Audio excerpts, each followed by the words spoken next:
Quando Mateus perdeu sua fazenda, sua família e toda esperança, ele tinha apenas duas escolhas: desistir de viver ou fazer o bem sem esperar recompensa.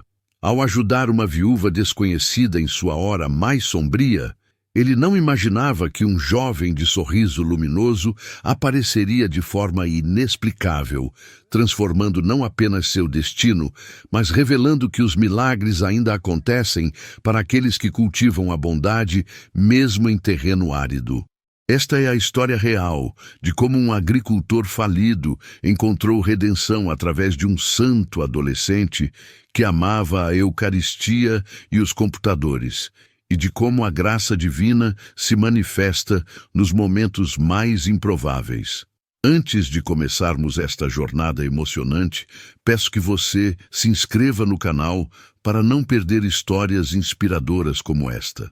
E deixe um comentário dizendo de onde você está nos assistindo. Adoraria saber de qual cidade ou país você está acompanhando esta história. Amanhã chegou sem piedade sobre os escombros do que um dia foi o sonho de Mateus Alvarenga. O sol nascente pintava de dourado as ruínas carbonizadas do celeiro, e a luz cruel revelava cada detalhe da devastação. As cercas retorcidas pelo calor, a terra negra onde antes crescia milho viçoso, as cinzas que dançavam ao vento como fantasmas de um futuro que jamais seria. Mateus tinha 42 anos, mãos calejadas de 3 décadas trabalhando aquela terra, e agora tinha também os olhos vazios de quem viu tudo desmoronar em uma única noite de agosto. O incêndio começara no transformador velho, aquele que ele vinha prometendo substituir há meses, mas nunca tinha dinheiro suficiente. A seca prolongada transformara a fazenda inteira em um pavio, e as chamas devoraram não apenas a colheita pronta para a safra, mas também o celeiro com as sementes para o próximo plantio, os equipamentos e, o que mais doía, os animais que não conseguiram salvar a tempo. Sua esposa, Clarice, partira 2 semanas antes do incêndio. Não por maldade, mas por exaustão. "Eu te amo, Mateus", dissera ela com lágrimas nos olhos enquanto colocava a mala no carro do irmão. "Mas não consigo mais viver com a incerteza, com as dívidas, com o medo constante de perder tudo. Preciso de estabilidade para criar nossos filhos." Levou Miguel, de 7 anos, e Sofia, de 5, para a cidade grande, onde o irmão lhe oferecera um emprego no escritório e uma casa segura. Mateus não a culpava. Talvez até a invejasse por ter tido a coragem de partir. Agora, parado diante das ruínas, ele segurava na mão o único documento que restara. Uma carta do banco informando que o prazo para quitar a hipoteca venceria em 30 dias. Caso contrário, a fazenda, ou o que sobrara dela, seria leiloada. 60 hectares que pertenciam à família Alvarenga há 4 gerações, desde que seu bisavô desbravara aquela região do interior de Minas Gerais com as próprias mãos. O cheiro de cinzas se misturava ao aroma do café que ele aquecera na pequena cozinha da casa, a única estrutura que o fogo poupara. Bebeu o líquido escuro e amargo, sentindo-o queimar a garganta. Era domingo. Domingo de São Bartolomeu. Lembrou-se vagamente, embora há meses não pisasse na pequena capela da comunidade rural. Foi quando ouviu o barulho do motor. Um caminhão velho, azul desbotado, subia pela estrada de terra em direção à fazenda. Mateus franziu a testa. Não esperava visitas. A maioria dos vizinhos já passara durante a semana, trazendo palavras de consolo que soavam vazias e alguns pratos de comida que ele mal tocara. O caminhão parou diante da casa, e dele desceu uma mulher que Mateus reconheceu vagamente. Dona Francisca, viúva que morava a uns 15 quilômetros dali, numa propriedade ainda menor que a sua. Ela devia ter seus 60 anos, rosto marcado pelo sol e pelas preocupações, mas olhos que ainda guardavam alguma luz. "Bom dia, seu Mateus", disse ela, aproximando-se com passos hesitantes. "Espero não estar incomodando." Dona Francisca. Mateus acenou com a cabeça sem muita energia para formalidades. Não incomoda não, pode chegar. Ela olhou ao redor, para as ruínas, e seus olhos se encheram de compaixão genuína.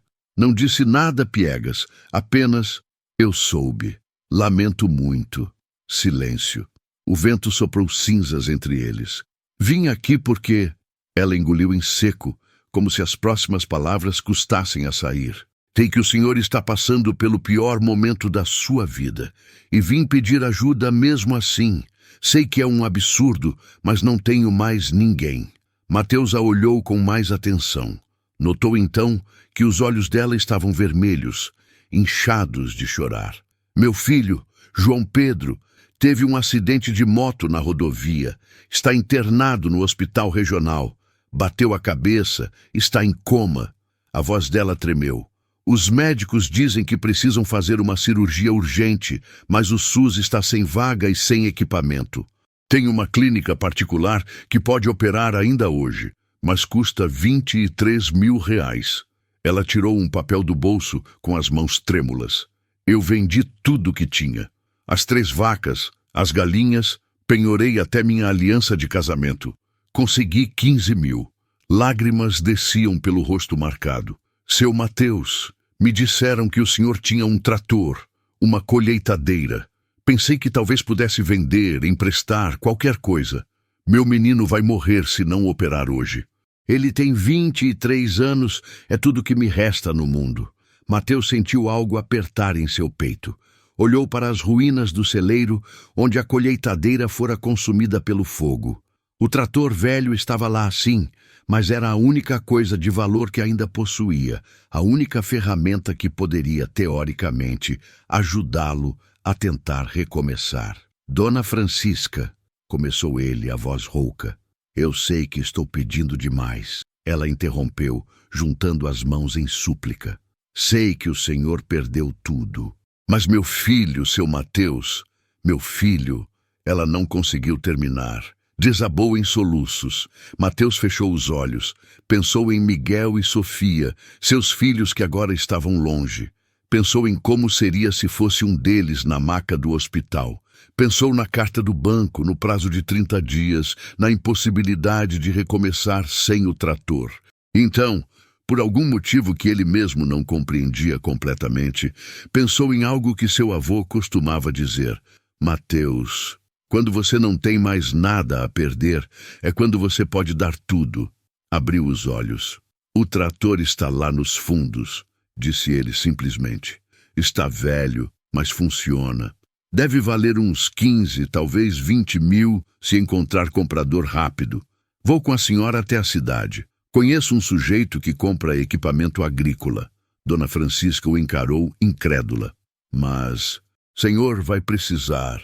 Vou precisar de muita coisa, Dona Francisca, mas seu filho precisa mais. Ele pegou as chaves do trator. Vamos, não temos tempo a perder. O sujeito que comprava equipamentos se chamava Osvaldo, um homem corpulento de óculos grossos que examinou o trator com olhar clínico. Fez alguns testes, checou o motor, resmungou sobre peças gastas. Dou 12 mil, disse finalmente. E olhe lá. Mateus sabia que valia mais, mas não tinha tempo para negociar. Precisa de 13, disse firme.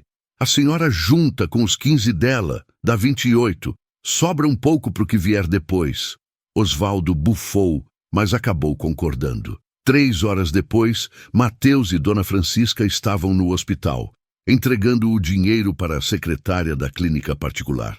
Assinaram papéis, deram informações e então ficaram aguardando na sala de espera enquanto João Pedro era levado para a cirurgia. Dona Francisca chorava baixinho, mas agora eram lágrimas de alívio e gratidão. Que Deus lhe pague, seu Mateus, repetia ela. Que Deus lhe pague em dobro o que o senhor fez.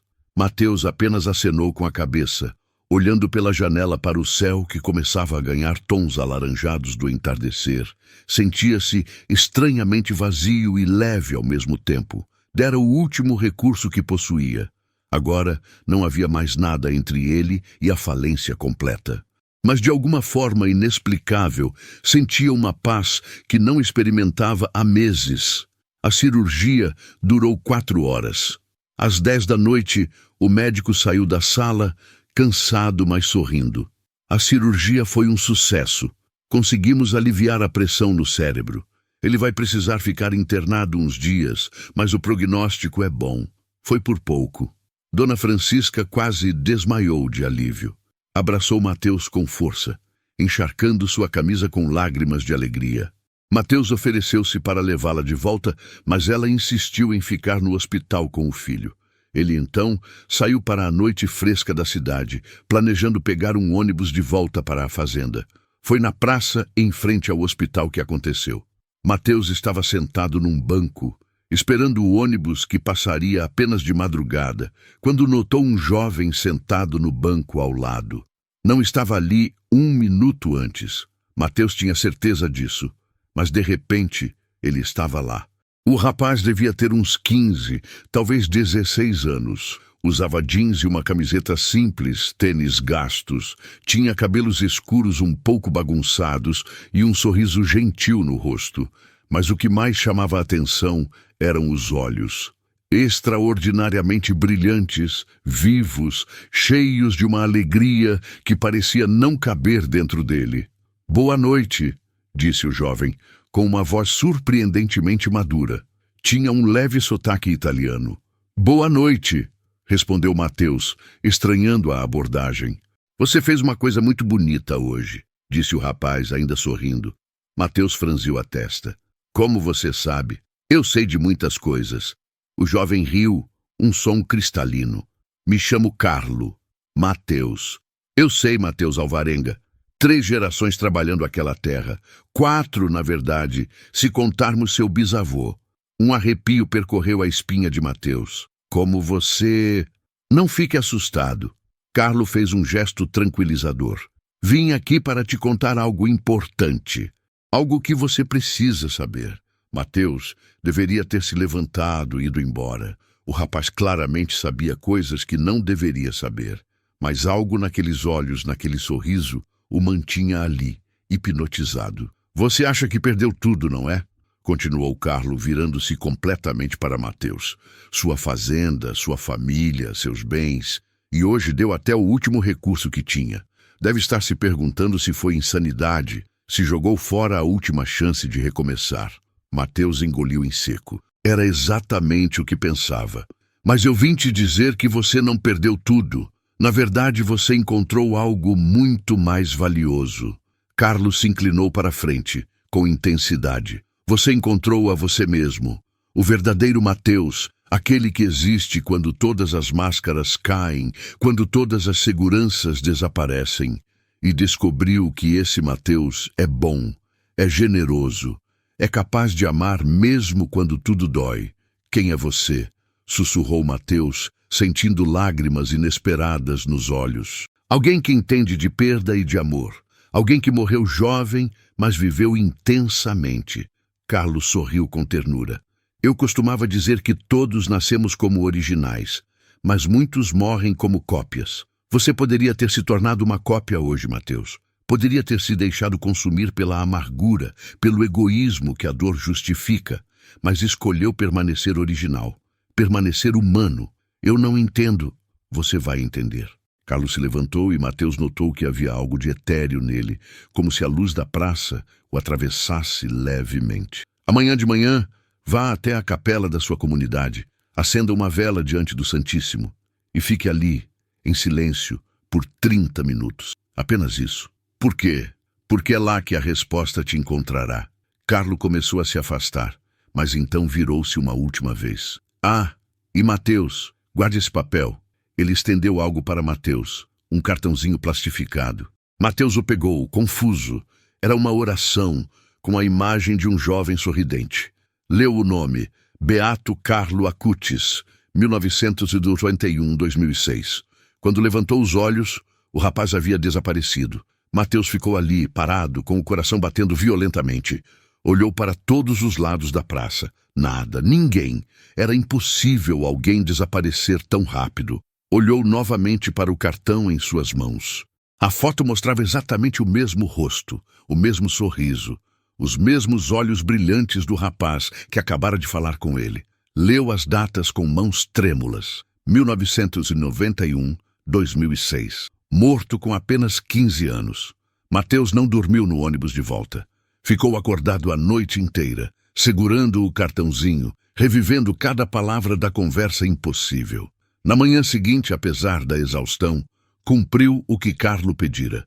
Foi até a pequena capela de Santo Antônio, no centro da comunidade rural.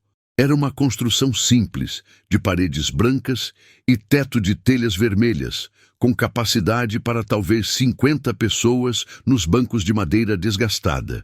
Entrou. Estava vazia.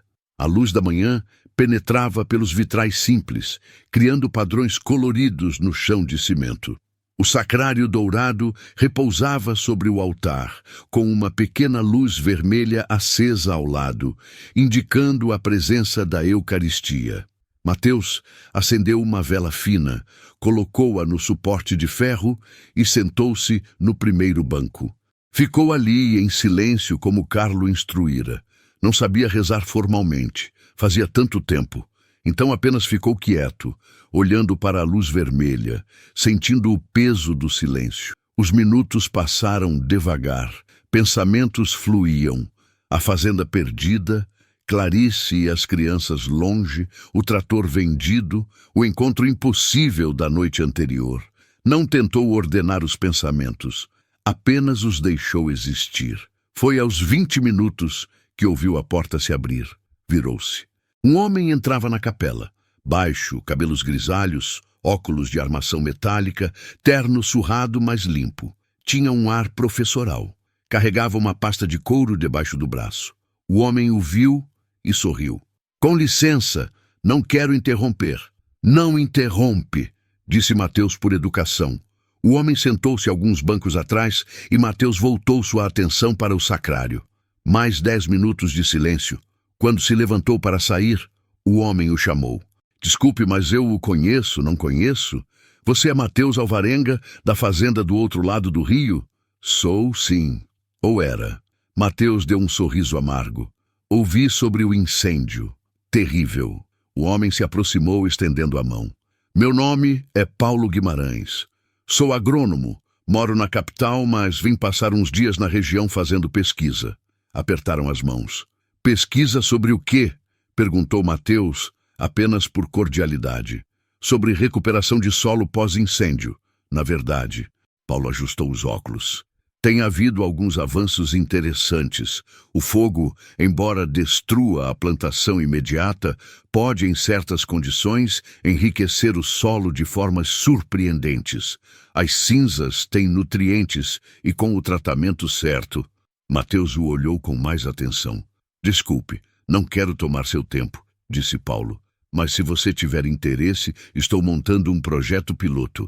Procuro justamente uma propriedade que tenha passado por incêndio recente para implementar técnicas novas de recuperação. É financiado por uma fundação europeia. Então temos recursos para sementes especiais, fertilizantes, até equipamento. O coração de Mateus começou a bater mais rápido. Por que você estava procurando alguém aqui? Ah, na verdade não estava procurando aqui especificamente. Vim à capela porque... Paulo sorriu, meio sem jeito. Vai soar estranho, mas tive um sonho muito vívido essa noite. Um jovem, cabelos escuros, sorriso enorme, me disse para vir a esta capela esta manhã. Disse que encontraria a resposta para minha pesquisa aqui. Normalmente não sigo sonhos, mas esse foi tão intenso. Mateus sentiu as pernas fraquejarem. Sentou-se novamente no banco. Esse jovem, disse ele com voz estrangulada. Ele disse o nome dele? Disse. Paulo franziu a testa, tentando lembrar. Um nome italiano. Carlo, acho. Isso mesmo, Carlo. Mateus tirou o cartãozinho do bolso com mãos trêmulas e mostrou a Paulo. Era ele? Paulo arregalou os olhos. Sim, exatamente ele. Mas, espere. Leu o cartão. Beato Carlo Acutis? Mas ele morreu em 2006? Eu sei. Ambos ficaram em silêncio, olhando um para o outro. E então para o sacrário, onde a luz vermelha continuava a queimar, testemunha silenciosa de um mistério que escapava completamente à razão. Nas semanas que se seguiram, eventos se desenrolaram com uma rapidez que parecia orquestrada por mãos invisíveis. Paulo apresentou o projeto da Fundação Europeia a Mateus. Era específico, detalhado e perfeito para a situação da fazenda. Incluía não apenas recuperação do solo, mas também reconstrução das estruturas destruídas, compra de equipamentos modernos, sementes geneticamente otimizadas para solos em recuperação e ainda uma bolsa mensal para Mateus durante 2 anos enquanto a terra se restabelecia. Mas havia um porém. A fundação precisava de uma resposta imediata. O projeto começaria já na próxima semana ou seria oferecido a outra propriedade. Mateus tinha um problema: o banco. O leilão da fazenda estava marcado para dali a 5 dias. Foi então que aconteceu o segundo milagre. Dona Francisca apareceu na fazenda, acompanhada de João Pedro, que já estava recuperado, andando com uma bengala, mas vivo e consciente. E eles não vinham sozinhos. Seu Mateus, disse Dona Francisca com os olhos brilhando, contei para todo mundo o que o senhor fez. Para a igreja, para os vizinhos, para a comunidade inteira, e eles quiseram ajudar. Atrás dela havia pelo menos 30 pessoas. Famílias de agricultores, pequenos comerciantes, o padre da paróquia, o dono do mercadinho. O padre se adiantou, um senhor franzino de batina surrada. Mateus, fizemos uma coleta. Não é o total da dívida, mas conseguimos juntar 18 mil reais. É o que podemos dar. Outras pessoas se aproximaram. Um trouxe um envelope, outro um cheque, outro dinheiro em espécie. Cada um dava o que podia. 300 reais, 1.000 reais, 500. No fim, somava 26 mil. Mateus estava atordoado. Eu não posso aceitar isso. Pode sim, interrompeu Dona Francisca, firme. Quando alguém planta bondade, seu Mateus, a colheita vem de onde menos espera. João Pedro, apoiado na bengala, se aproximou. Era um rapaz alto, de olhos sérios. Seu Mateus, o senhor salvou minha vida. Sua voz tremeu. Não tenho como pagar isso, mas posso trabalhar. Se o senhor aceitar o projeto que me contaram, vai precisar de mão de obra. Trabalho de graça pelos próximos 2 anos. É o mínimo. Outros se ofereceram também. 5 jovens da comunidade se dispuseram a ajudar na reconstrução, sem pagamento, apenas pela alimentação. E então veio a surpresa final. Um carro preto, reluzente, subiu pela estrada de terra. Dele desceu um homem de terno caro, maleta na mão. Apresentou-se como advogado da Fundação Europeia que financiava a pesquisa de Paulo. Senhor Alvarenga, soubemos da situação da hipoteca. A fundação tem interesse direto em manter esta propriedade sob sua posse, pois ela é central para nosso projeto de pesquisa. Portanto, gostaríamos de quitar a dívida com o banco em troca de uma parceria. A propriedade permanece sua, mas você nos permite usar os dados da recuperação do solo para publicações científicas pelos próximos 5 anos, sem custos para o senhor. Mateus precisou sentar. As pernas não o sustentavam mais. 3 dias depois, a dívida com o banco estava quitada. O projeto de recuperação começara. Jovens da comunidade trabalhavam lado a lado com Paulo e sua equipe, revolvendo a terra negra de cinzas, plantando as primeiras sementes especiais, instalando sistemas de irrigação modernos. Clarice ligou. Mateus, o padre daqui da cidade me contou tudo. A voz dela estava embargada. Não acredito no que você fez. Doar o trator quando não tinha mais nada. Eu tinha que fazer, Clarice. Silêncio. Então, as crianças querem falar com você. Miguel e Sofia se revezaram no telefone, contando sobre a escola nova, os amigos, mas também dizendo que sentiam saudade da fazenda, dos bichos, de correr no terreiro. Papai, a vaca tinha o filhotinho? Perguntou Sofia com a voz fininha. A vaca? Mateus engoliu em seco, lembrando que o incêndio matara os animais. Mas então sorriu. Sabe que vamos ter vacas novas em breve? E galinhas, e talvez até uns cavalos. Quando vocês vierem visitar, vai estar tudo novinho. Podemos ir logo? Claro que podem, meu amor. Depois que as crianças desligaram, Clarice voltou à linha. Mateus, eu estava errada. Achei que você era teimoso, que se agarrava àquela terra por orgulho. Mas era amor. Você realmente ama aquilo e ama as pessoas. Clarice, não, me deixa terminar. Ela respirou fundo. Vou continuar trabalhando aqui por enquanto. As crianças estão adaptadas na escola.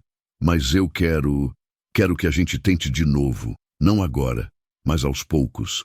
Você vem nos visitar, nós vamos aí. E talvez, quando as coisas estiverem mais estáveis, a gente volte. Como família. Mateus sentiu lágrimas escorrerem pelo rosto. Eu gostaria muito disso. Eu também. Naquela noite, Mateus voltou à capela. Estava vazia novamente. Apenas a luz vermelha do sacrário e as sombras dançantes das velas acesas. Ajoelhou-se no mesmo banco onde estivera semanas atrás. Carlo, sussurrou para o silêncio. Não sei se você pode me ouvir. Não sei nem se o que aconteceu foi real ou se estou enlouquecendo. Mas obrigado. Obrigado por tudo. Não houve resposta audível, mas Mateus sentiu uma paz profunda, quente, envolver seu coração como um abraço, e nesse silêncio preenchido de presença, entendeu finalmente o que Carlo tentara lhe ensinar. A verdadeira riqueza nunca esteve na fazenda, nos equipamentos, nas colheitas. Estava na capacidade de amar, de se doar, de permanecer humano mesmo quando tudo conspirava para torná-lo amargo e egoísta. Ele perdera tudo, e ao perder tudo, encontrara o essencial. 6 meses depois, a fazenda estava irreconhecível. Onde antes havia cinzas, agora crescia uma plantação verde e vigorosa. As técnicas de Paulo funcionaram além das expectativas. O solo enriquecido pelas cinzas, tratado com os compostos especiais, produzia com vigor dobrado. O celeiro fora reconstruído, maior e mais moderno. Novas cercas circundavam pastagens onde vacas leiteiras pastavam tranquilas. Galinhas ciscavam no terreiro. Havia até uma horta comunitária, onde famílias vizinhas podiam plantar e colher gratuitamente. João Pedro se tornara o braço direito de Mateus, gerenciando a parte operacional enquanto se recuperava totalmente. Outros jovens da comunidade permaneceram, aprendendo técnicas agrícolas sustentáveis que Paulo ensinava. A fazenda alvarenga se tornara um centro de pesquisa e também de esperança, prova viva de que era possível reconstruir após a devastação. Miguel e Sofia vinham passar os fins de semana regularmente. Clarice vinha com eles, e nas últimas visitas ficara mais tempo, ajudando na cozinha, conversando longamente com Mateus nas tardes de domingo, reconstruindo a confiança tijolo por tijolo. Numa dessas tardes, Mateus estava com os filhos no pasto, quando Sofia gritou: "Papai, olha, um arco-íris!" Era verdade. Após uma chuva rápida, um arco-íris perfeito se estendia sobre a fazenda, tocando a terra justamente onde antes ficava o celeiro destruído. Miguel, sempre curioso, perguntou: "Papai, arco-íris é coisa de Deus?" Mateus se ajoelhou ao lado dos filhos. "Sabe, Miguel, eu acho que tudo de bom é coisa de Deus. Cada vez que alguém ajuda outra pessoa, que alguém escolhe o amor em vez do ódio, a generosidade em vez do egoísmo, é Deus agindo através das pessoas. Igual você ajudou a Dona Francisca?" perguntou Sofia. "Igual eu tentei ajudar, sim. E o menino do cartão que você sempre carrega?" Miguel apontou para o bolso da camisa de Mateus, onde o cartãozinho de Carlo Acutis sempre estava. "Ele também ajudava?" Mateus sorriu, tirando o cartão e mostrando aos filhos. Ele não apenas ajudava.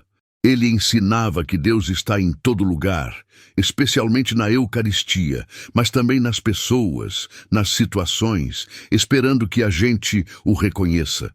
E que não precisamos fazer coisas enormes para sermos santos. Precisamos apenas viver cada dia com amor de verdade. "Ele foi santo?"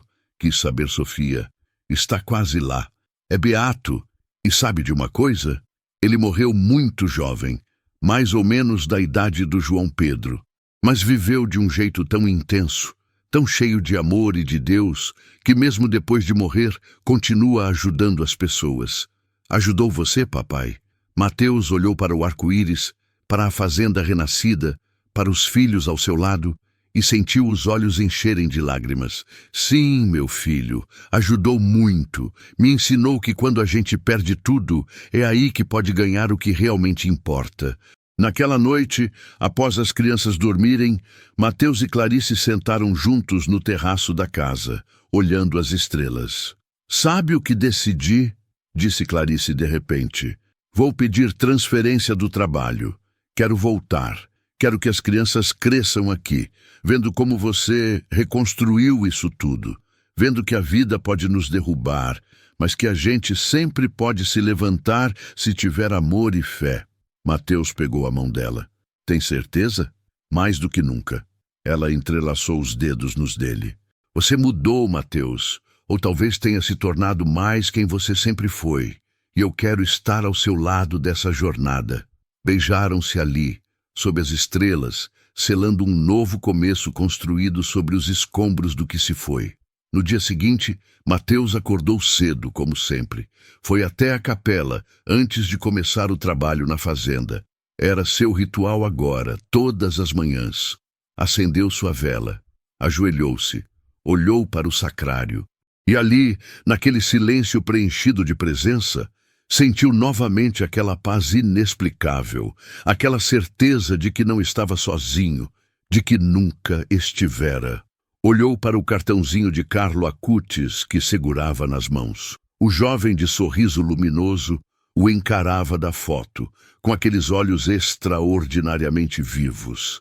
E Mateus poderia jurar, embora soubesse que era impossível, que o sorriso ficara ainda mais largo. A história de Mateus Alvarenga nos ensina que os maiores milagres não acontecem quando temos tudo, mas quando damos tudo, mesmo não tendo nada. Num mundo que prega o acúmulo e a autopreservação, ele escolheu a doação radical e descobriu que Deus multiplica exatamente o que oferecemos com coração puro. Carlo Acutis, o jovem beato que amava a Eucaristia e usava a tecnologia para evangelizar, continua sua missão mesmo após a morte, tocando corações e orquestrando milagres silenciosos. Sua mensagem permanece atual. Todos nascemos como originais, mas muitos morrem como cópias. Mateus escolheu permanecer original, permanecer humano, mesmo quando tudo conspirava para endurecê-lo. A fazenda renascida das cinzas não é apenas um símbolo de recuperação agrícola, mas de redenção espiritual. Cada semente plantada naquele solo é um testemunho de que não existe destruição tão completa que a graça de Deus não possa transformar em novo começo. Cada família que agora se une em torno daquela terra é prova de que a bondade genuína cria ondas que se expandem muito além do gesto inicial. Mateus perdeu sua fazenda, sua família, seus bens, mas ao ajudar uma viúva desesperada no momento de sua maior fraqueza, ganhou algo infinitamente mais valioso. Redescobriu sua própria humanidade, reconectou-se com o divino e plantou sementes de esperança que germinaram em milagres. E Carlo continua sorrindo daquela foto, lembrando a todos nós que o céu não está distante, que os santos não são figuras remotas de vitrais, mas amigos próximos que caminham conosco, especialmente quando a escuridão parece absoluta. Ele nos ensina que santidade não é ausência de dificuldades, mas presença de amor em meio a elas. No fim, o que sustentou Mateus não foram suas forças, seus recursos ou suas certezas. Foi a escolha simples, radical e transformadora de amar quando nada mais restava, e descobrir que esse amor, plantado em solo de cinzas, floresce em jardins eternos. Se esta história tocou seu coração, inscreva-se no canal para receber mais histórias inspiradoras de fé, superação e milagres do cotidiano. E deixe seu comentário dizendo de onde você está nos assistindo e como esta história impactou você. Sua participação fortalece nossa comunidade e nos motiva a continuar compartilhando mensagens de esperança. Que Deus abençoe você e toda a sua família.